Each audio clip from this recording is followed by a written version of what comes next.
Vellappally നടേശനും PK Narayana പണിക്കരും ചേർന്നിട്ട് ഹിന്ദുക്കൾ ഒരുമിക്കണം എന്ന് പറയുന്നു. നായരീഴവ സഖ്യത്തിന് വേണ്ടി ശ്രമിക്കുന്നു. അങ്ങനെയുള്ള ഒരു ശ്രമം ഇന്ത്യ രാജ്യത്ത് വന്നാൽ അതുകൊണ്ടുണ്ടാകുന്ന അപകടത്തെക്കുറിച്ച് ദേശീയ രാഷ്ട്രീയത്തിലെ താല്പര്യമുള്ള ആളുകൾ ഇപ്പം മുന്നറിയിപ്പ് നൽകുന്നുണ്ട്. ഇന്ന് പിണറായി വിജയൻ പറഞ്ഞിട്ടുണ്ട്, നേരത്തെ കരുണാകരൻ പറഞ്ഞു, ബുദ്ധിയുള്ളവരൊക്കെ പറഞ്ഞു ജാതീയമായിട്ടുള്ള ആ വർഗീയമായ സന്തുലിതാവസ്ഥ വന്നാൽ രാജ്യത്തിന്റെ ഭാവി ഭാഗതയം നിർണ്ണയിക്കുന്ന കാര്യത്തിൽ നമുക്ക് ബുദ്ധിമുട്ടുണ്ടാകും. അത് മാത്രമല്ല സംഘർഷവും സംഘടനവുമുള്ള കേരളമായിരിക്കും നമ്മൾ കാണുക. അതുകൊണ്ട് ജാതി രാഷ്ട്രീയത്തിനെ പ്രോത്സാഹിപ്പിക്കരുത് എന്നാണ് ബുദ്ധിയുള്ളവർ പറയുന്നത്. ഞങ്ങളെ സംബന്ധിച്ചിടത്തോളം ഞങ്ങൾ വളരെ ദൂരെ നിന്ന് നോക്കിക്കാണുന്നവരാണ്. അത്തരത്തിലുള്ള ഒരു മുന്നണി രാജ്യത്ത് വരാതിരിക്കാനാണ് ഞങ്ങൾ കോൺഗ്രസിനെ പിന്തുണക്കുന്നത്. കോൺഗ്രസിൽ ഹിന്ദുക്കളുണ്ട്, ക്രിസ്ത്യാനികളുണ്ട്, മുസ്ലിങ്ങളുണ്ട്, ജൂതരുണ്ട്, പാർസികളുണ്ട്. അവർ ഈ രാജ്യം ഭരിക്കട്ടെ, എല്ലാവരുടെയും താല്പര്യങ്ങൾ സംരക്ഷിക്കപ്പെടും. മറിച്ച് ഈ കാഴ്ചപ്പാടോട് കൂടി കേരളത്തിൽ ഒരു ഗവൺമെന്റ് വന്നാൽ എന്താകും എന്ന് നമ്മൾ ഓരോരുത്തരും ആലോചിക്കണം. അത് ആലോചിക്കേണ്ടത് ലീഗുകാരല്ല, അത് ആലോചിക്കേണ്ടത് ലീഗിനെ എതിർക്കുന്ന ഈ രാജ്യത്തെ മുസ്ലിങ്ങളാണ്. നിങ്ങൾ മനസ്സിലാക്കുക, ഒരു വലിയ വിപത്ത് നമ്മളുടെ മുന്നിൽ വരുന്നു. ഈ രാജ്യത്ത് മുസ്ലിം ലീഗ് എന്തിനാണെന്ന് ചോദിക്കുന്നത് ജമാഅത്തെ ഇസ്ലാമി ഉണ്ടോ പറയുന്നുണ്ടല്ലോ. ഞാൻ ഉറപ്പിച്ചു പറയുന്നു, നിങ്ങൾക്കൊക്കെ രക്ഷയ്ക്ക് വേണ്ടിയാ ലീഗ്. ഞങ്ങൾ ഇല്ലാതാകുമ്പോൾ അറിയാം നിങ്ങൾ ആരാണ്. എന്തുകൊണ്ട് നിങ്ങളൊക്കെ ഈ രാജ്യത്ത് മതപ്രബോധനവുമായി മുന്നോട്ട് പോകുന്നു എന്ന് ചോദിച്ചാൽ അതിന്റെ ഉത്തരം ലീഗ് കേരളത്തിലുണ്ടായിട്ടാ. അല്ലെങ്കിലോ ഉത്തരേന്ത്യയിൽ പോയി നിങ്ങൾ ആരും ഇത് നടത്തുന്നത് നമ്മൾ കണ്ടിട്ടില്ല. ഇപ്പൊ UP-യിൽ ഒരു പള്ളി പൊളിഞ്ഞു, നിങ്ങൾക്കൊക്കെ അറിയാലോ.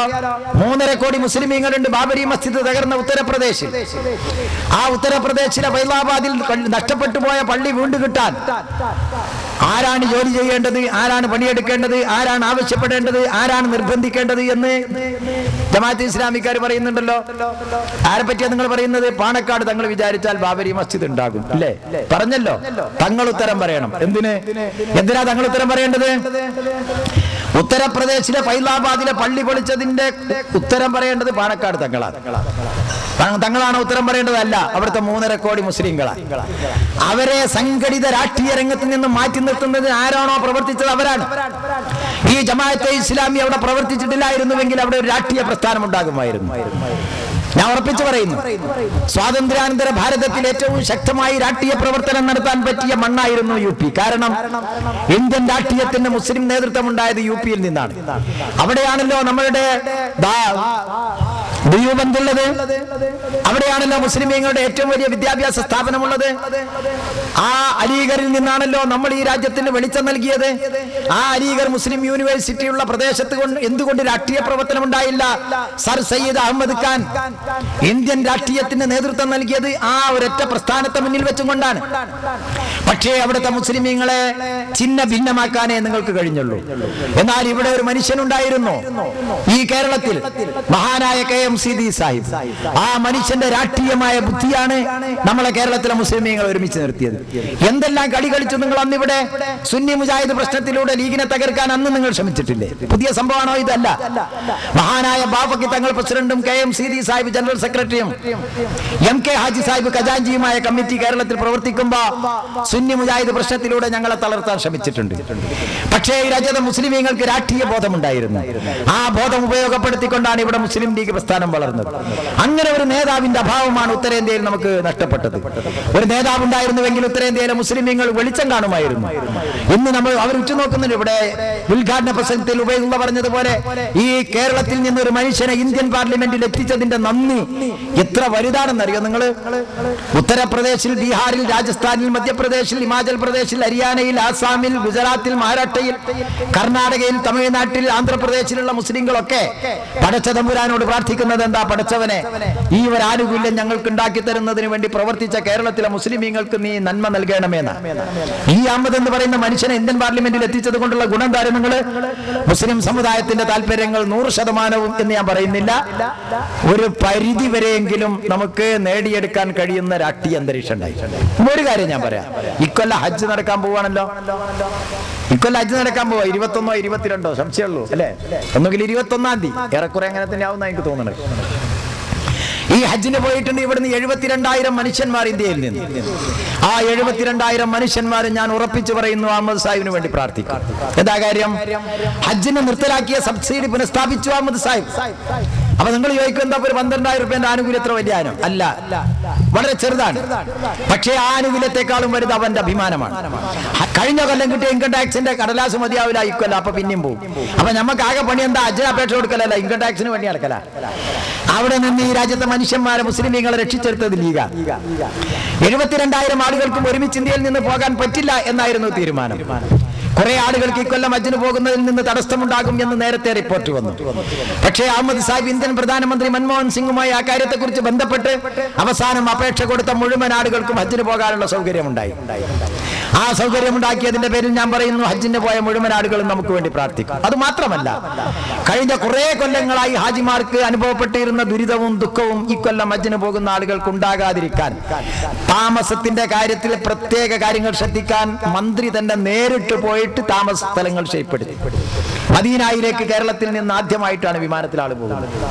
നേരിട്ട് മദീനയിൽ പോയി ഇറങ്ങിയിട്ട് റൗള ഷരീഫിലെ പ്രാർത്ഥനകളും അവിടെയുള്ള കാര്യങ്ങളും നിർവഹിച്ചതിന് ശേഷം ഹജ്ജിന് മടങ്ങാം.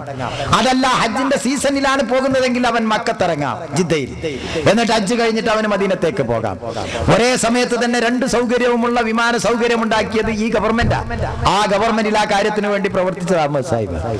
അപ്പൊ കമ്മ്യൂണിസ്റ്റുകാർ ഈ സമ്മേളനത്തോടനുബന്ധിച്ച് യാസർ അറഫാത്തിന്റെ ബ്ലോക്ക് വെക്കുന്നത് കണ്ടു ഞാൻ. ഒരു വല്ലാത്ത കഷ്ടകാലം എന്നല്ലാതെ എന്താ പറയാ. ആരായ യാസർ അറഫാത്ത്?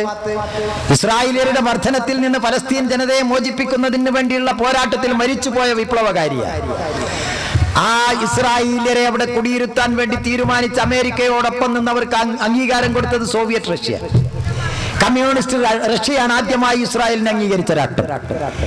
ആ സോവിയറ്റ് റഷ്യയുടെ അനുയായികളായ കമ്മ്യൂണിസ്റ്റുകാർ ആ ഇസ്രായേലിയരുടെ അക്രമത്തിന് വിധേയമായി നാട് വിട്ടോടിപ്പോകുന്ന പാവപ്പെട്ട പലസ്തീനികളെ രക്ഷപ്പെടുത്താൻ ശ്രമിച്ച ഒരു മനുഷ്യന്റെ ഫോട്ടോ തങ്ങളുടെ സമ്മേളനത്തോടനുബന്ധിച്ച് വെച്ചിരിക്കുന്നു. വിനാശകാലെ വിപരീത ബുദ്ധി എന്നല്ലാതെ വേറെന്താ പറയാ? ഇതൊക്കെ ഒരു വല്ലാത്ത കഷ്ടല്ലേ? അത് മാത്രല്ല, കമ്മ്യൂണിസ്റ്റുകാരന്റെ മാറ്റം എത്ര വലുതാണ്. മുസ്ലിമീങ്ങളെ മതമൗലികവാദികൾ എന്നല്ലേ നിങ്ങൾ വിളിച്ചിരുന്നത്? ഇസ്ലാമിക ശരീഅത്തിന് വേണ്ടി ഞങ്ങൾ വാദിച്ചപ്പോൾ ഞങ്ങളെ പേരെന്താ? മുസ്ലിം മതമൗലികവാദികൾ. എന്ന സൂറത്തുൽ ബഖറയിലെ ആയത്തിനെ ദുർവ്യാഖ്യാനം ചെയ്ത് ഇന്ത്യ രാജ്യത്തിന്റെ പരമോന്നത നീതിപീഠമായ സുപ്രീം കോടതിയുടെ ചീഫ് ജസ്റ്റിസ് YB ചന്ദ്രചൂഡയുടെ നേതൃത്വത്തിലുള്ള 5-അംഗ ഭരണഘടനാ ബെഞ്ച് ഷാബാന ബീഗം കേസിനെ തുടർന്ന് ഈ രാജ്യത്തൊരു വിധി പ്രഖ്യാപിച്ചു. എന്തായിരുന്നു വിധി? ഒരു മുസൽമാൻ ഒരു പെണ്ണിനെ തലാഖ് ചൊല്ലിയാൽ മരണം വരെയോ പുനർവിവാഹം വരെയോ ആ പെണ്ണിന് ജീവനാംശം കൊടുക്കേണ്ട ബാധ്യത മുസൽമാനുണ്ട് എന്നായിരുന്നു വിധി. ആ വിധി ഇസ്ലാമിക ശരീഅത്തിനെതിരായി ഞങ്ങൾ അംഗീകരിക്കപ്പെട്ടു. ഞങ്ങൾ പറഞ്ഞത് സാധ്യമല്ല. കാരണം അള്ളാഹുവിന്റെ റസൂലിന്റെ മാതൃകയാണ് ഒരു മുസൽമാനെ വിശ്വാസപ്രകാരം അവന്റെ വിവാഹത്തിന്റെ കാര്യത്തിൽ. അതെന്താണ്? ആ മുസൽമാൻ ഒരു പെണ്ണിനെ തലാഖ് ചൊല്ലിയാൽ ഇദ്ദയുടെ കാലാവധി വരെ മാത്രമേ ചെലവിന് കൊടുക്കേണ്ടതുള്ളൂ. പിന്നെ മൊത്തമായി ഒരു തുക നൽകിയിട്ട് മത്തായി നൽകിക്കൊണ്ട് അവരുമായുള്ള ബന്ധം അവസാനിപ്പിക്കും. അതിനെതിരാണ് ഈ വിധി എന്ന് നമ്മൾ പറഞ്ഞപ്പോൾ നമ്മളെ മതമൗലികവാദികൾ എന്നാ പറഞ്ഞത്. വിധി വളരെ കുറച്ചാ, 125 ഉറുപ്പിയുള്ളായിരുന്നു. അന്ന് ഡോക്ടർ മുഹമ്മദ് അഹമ്മദ് പറഞ്ഞു, ഞാൻ സിഗരറ്റ് ഒരു ദിവസം ഭരിക്കുന്ന പൈസ അല്ലാതെ, പക്ഷേ അതെന്റെ മതത്തിനെതിരായത് കൊണ്ട് ഞാൻ അതിനെതിരെ പോരാടുന്നു. അവസാനം ആ പോരാട്ടത്തിൽ ഇന്ത്യൻ മുസ്ലിമീങ്ങളെ നമ്മൾ ഒരുമിച്ച് നിർത്തി. ബഹുമാനപ്പെട്ട ഇബ്രാഹിം സുലൈമാൻ സേഠ് സാഹിബിനെ ഞാൻ മറക്കുന്നില്ല. മനാത്ത് വാല സാഹിബ് ഇന്ത്യൻ പാർലമെന്റിൽ ഒരു സ്വകാര്യ ബില്ല് അവതരിപ്പിച്ചും കൊണ്ട് രാജീവ് ഗാന്ധിയോട് പറഞ്ഞു, ഞങ്ങളെ ശരീഅത്തിന് അനുകൂലമായ നിയമം കൊണ്ടുവരണം. ആ ബില്ല് 16 മണിക്കൂർ നേരം പാർലമെന്റിൽ ചർച്ച ചെയ്തു. അവസാനം ആ ബില്ല് ട്രഷറി ബെഞ്ചിൽ നിന്നുള്ള നിർദ്ദേശപ്രകാരം മനാത്ത് വാല പിൻവലിക്കുകയും 3 മാസത്തിനകം രാജീവ് ഗാന്ധി അനുകൂലമായ നിയമം കൊണ്ടുവന്ന് ശരീഅത്തിനെ സംരക്ഷിക്കുകയും ചെയ്തു. അന്ന് ഞങ്ങളെ മതമൗലികവാദികൾ എന്നാ പറഞ്ഞത്. അന്ന് സഖാവ് EMS ചെയ്തൊരു പ്രസ്താവന ഉണ്ട്. എന്താണത്? ഒന്നിലധികം പെണ്ണുകെട്ടൽ തമ്മാടിത്തമാണ്. അങ്ങനെ കെട്ടണമെന്ന് ദൈവം തമ്പുരാൻ പറഞ്ഞാലും പരിശുദ്ധ കർത്താവ് പറഞ്ഞാലും അള്ളാഹ് പറഞ്ഞാലും തള്ളിക്കളയണം. കാലത്തിന്റെ കൂലം കുത്തിയൊഴുക്കിൽ തേഞ്ഞു പോവുകയോ മാഞ്ഞു പോവുകയോ ചെയ്തിട്ടില്ലാത്ത ഒരു മത നിയമവും ഇല്ല. വസ്തുത ഇതായിരിക്കെ ആ ചന്ദ്രതാരം മാറ്റങ്ങൾക്ക് വിധേയമാകാതെ ഇസ്ലാമിക ശരീഅത്ത് നിലനിൽക്കണമെന്ന് ശഠിക്കാൻ അജ്ഞത കുറച്ചൊന്നും പോരാ. ഹിന്ദുക്കളിൽ ഐക്യാചരണം പോലെ കത്തോലിക്ക മത നിയമം പോലെ ഇസ്ലാമിക ശരീഅത്ത് കാരാരണപ്പെടുക തന്നെ ചെയ്യും എന്നായിരുന്നു നമ്പൂതിരിപ്പാട് പറഞ്ഞത്. ഞാൻ ചോദിക്കട്ടെ, ഇസ്ലാമിക ശരീഅത്ത് കാരാരണപ്പെടുമോ? ഒരു മുസൽമാൻ അത് വിശ്വസിക്കാൻ കഴിയുമോ? പരിശുദ്ധ ഖുർആനാ പറയുന്നു, നാമാണ് നിങ്ങൾക്ക് ഈ ഗ്രന്ഥം നൽകിയിട്ടുള്ളത്, ഇതിന്റെ സംരക്ഷണം ലോകാവസാനം വരെ ഞാൻ ഏറ്റെടുക്കും എന്ന് അല്ലാഹ് പറയുന്നത്. ശരീഅത്ത് എന്ന് പറഞ്ഞാൽ പെണ്ണെട്ടലും കാര്യം തീർക്കലല്ല. ശരീഅത്ത് എന്ന് പറഞ്ഞാൽ ഇസ്ലാമിന്റെ നിയമമാണ്. ആ നിയമം പരിശുദ്ധ ഖുർആനാണ്. ആ ഖുർആനിന്റെ വ്യാഖ്യാനമായ തിരുസുന്നത്താണ്. അത് ലോകാവസാനം വരെ നിലനിൽക്കും എന്ന് വിശ്വസിച്ചാലേ മുസൽമാനാകുള്ളൂ. ചാത്തപ്പൻ എന്ത് മഹ്ശറ എന്ന് പറഞ്ഞാൽ ടീക്കാം സെക്കൻഡ് ഇസ്ലാം മതം. ഞാൻ അദ്ദേഹത്തെ കുറിച്ച് ഒന്നും പറയുന്നില്ല. 2 പെണ്ണുകെട്ടൽ തെമ്മാടിത്തമാണെന്ന് പറഞ്ഞിട്ട് പാലോളി മുഹമ്മദ് കുട്ടി ആ പ്രസംഗം കേട്ട് ആ സ്റ്റേജിൽ ഇരുന്നല്ലോ. വില്ലാട്ടി വീരൻ 2 എണ്ണം കെട്ടിയനാ പാലോളി. ഈ അംശം കെട്ടിയന് 2 എണ്ണം. അപ്പൊ 2 പെണ്ണ് കെട്ടിയ തെമ്മാടികൾ ഞങ്ങളല്ല, നിങ്ങളാ. ആ തെമ്മാടികളെ കൂടെ നിർത്തിക്കൊണ്ടാണ് EMS പറയുന്നത് 2 പെണ്ണ് കെട്ടൽ തെമ്മാടിത്തമാണ്. ആ ഇസ്ലാമിക ശരീഅത്ത് പഴഞ്ചനാണെന്ന് പറഞ്ഞവനാ അച്യുതാനന്ദൻ. എന്നിട്ട് PK കുഞ്ഞാലിക്കുട്ടിയുടെ പ്രശ്നം വന്നപ്പോ എന്താ പറഞ്ഞത്? ശരീഅത്തനുസരിച്ച് വലിയ കല്ലുകൊണ്ട് ഓൻ എറിയണമെന്നാ. കാലാരണപ്പെട്ട ശരീഅത്തിന്റെ കല്ലും തെരഞ്ഞെടുക്കണ എന്തിനാ നിങ്ങൾ? മീസാൻ കല്ല് എറിഞ്ഞാ പോരെ? ശരീഅത്ത് കാലാരണപ്പെട്ടിട്ടുണ്ടത് മറവി ചെയ്യാനുള്ള മീസാൻ കല്ലല്ലേ നിങ്ങൾ നോക്കേണ്ടത്?